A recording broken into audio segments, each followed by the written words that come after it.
భక్తులందరికీ స్వామి ఆశీర్వాదం. శ్రీ పాలధార స్వయంభూ ఉగ్రలక్ష్మీ నరసింహస్వామి వారి యొక్క క్షేత్రం లోపల స్వామివారి సేవలో భాగంగా ఉండి లెక్కింపు జరిగింది.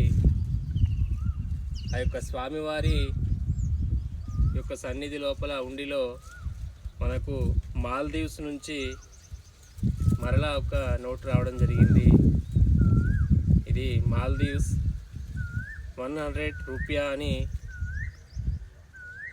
అంటారు.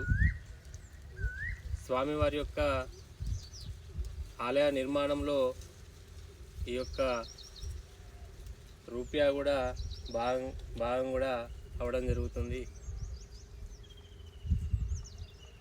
భక్తులందరూ కూడా గమనించుకొని ఈ యొక్క స్వామివారి ఆలయ నిర్మాణంలో భాగం కావాలని భక్తులందరికీ కూడా ఈ యొక్క దాతలందరికీ కూడా ఈ యొక్క క్షేత్ర తరపున నుంచి మనస్ఫూర్తిగా కోరుకోవడం జరుగుతుంది. స్వామి ఆశీర్వాదం.